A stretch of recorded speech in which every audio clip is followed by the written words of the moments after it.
Audio Jungle.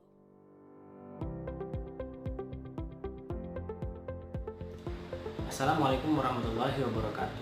Perkenalkan, nama saya Rian Pradipta Setiawan dari S1 Pendidikan Administrasi Perkantoran, Fakultas Ekonomi Universitas Negeri Jakarta.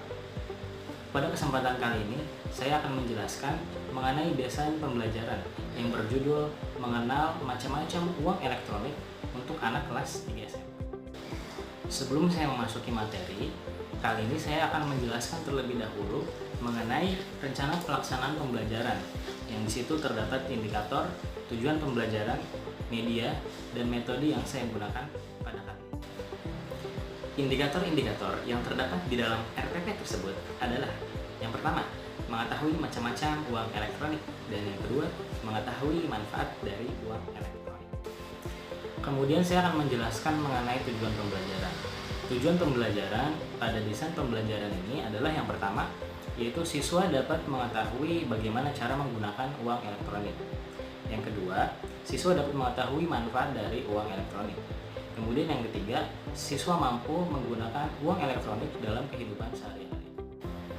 Kemudian selanjutnya ada metode pembelajaran. Metode pembelajaran yang digunakan kali ini adalah pertama yaitu diskusi, kemudian yang kedua ceramah, yang ketiga tanya jawab, dan terakhir demonstrasi. Selanjutnya, media pembelajaran yang saya gunakan kali ini adalah pertama ada buku, alat tulis, uang elektronik, dan gadget. Ya, langsung saja kita masuk ke dalam materi. Pada materi desain pembelajaran kali ini, saya menggunakan model Dick and Carey. Pada model Dick and Carey, yang pertama itu ada mengidentifikasi tujuanmu pembelajaran. Mengapa kita perlu mengidentifikasi tujuanmu pembelajaran?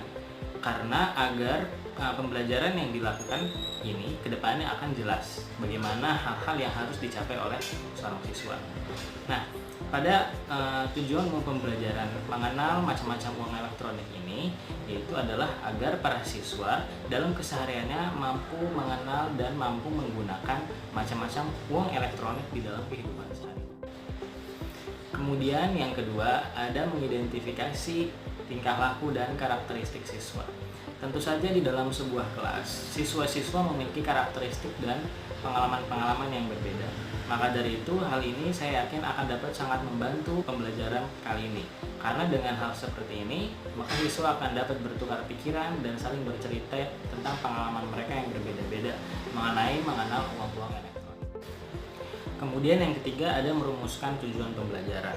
Berdasarkan analisis instruksional dan pernyataan tentang pengetahuan awal siswa, selanjutnya dirumuskan pernyataan khusus tentang apa yang harus dilakukan siswa setelah menyelesaikan pembelajaran.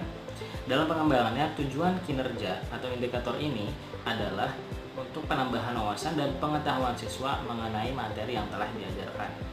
Dalam kasus ini yaitu bagaimana cara menggunakan uang elektronik dalam kehidupan sehari-hari mereka. Kemudian yang keempat ada mengembangkan strategi pembelajaran.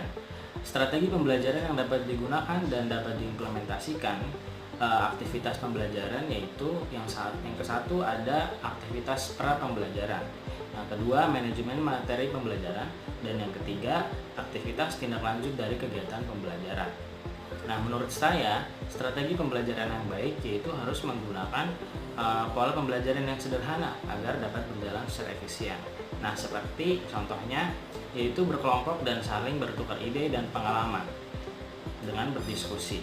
Kemudian selain itu juga suasana ruangan juga harus mendukung bagaimana pembelajaran sang siswa ini dapat berlangsung dengan baik. Contohnya pertama ada ruangan harus cerah, kemudian bersih, rapi, dan tentram. Nah, berhubung salah satu metode yang saya gunakan adalah berdiskusi, maka untuk mengatur tempat duduk siswa yang baik adalah dengan cara berkelompok. Jadi siswa dia duduk berkelompok. Nah, yang kelima ada mengembangkan dan memilih materi pengajaran. Nah, di sini saya akan memilih materi yang sudah saya tentukan pada awalnya, yaitu mengenal macam-macam uang elektronik. Mengembangkan bahan ajar itu disesuaikan dengan tujuan pembelajaran atau kompetensi yang telah dirumuskan, serta disesuaikan dengan strategi pembelajaran yang digunakan.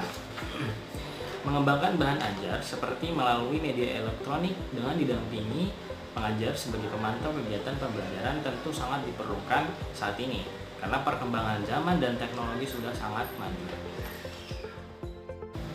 Nah, kemudian yang terakhir ada evaluasi. Nah, evaluasi ini digunakan untuk mengukur bagaimana proses pengajaran yang sudah dilakukan, apakah baik, sukses, atau tidak. Nah, kemudian juga untuk mengidentifikasi bagaimana meningkatkan pembelajaran di masa-masa yang akan datang. Nah, dengan adanya evaluasi, kita sebagai pengajar itu dapat mengetahui apa saja yang kurang di dalam pengajaran dan bagaimana caranya untuk meningkatkan proses belajar mengajar dapat sesuai dengan perencanaan dan tujuan. Nah, sekian dari saya mengenai penjelasan tentang desain pembelajaran, mengenal macam-macam uang elektronik untuk anak kelas 3 SMP. Untuk kurang dan lebihnya mohon maaf. Sekian dan terima kasih. Wassalamualaikum warahmatullahi wabarakatuh.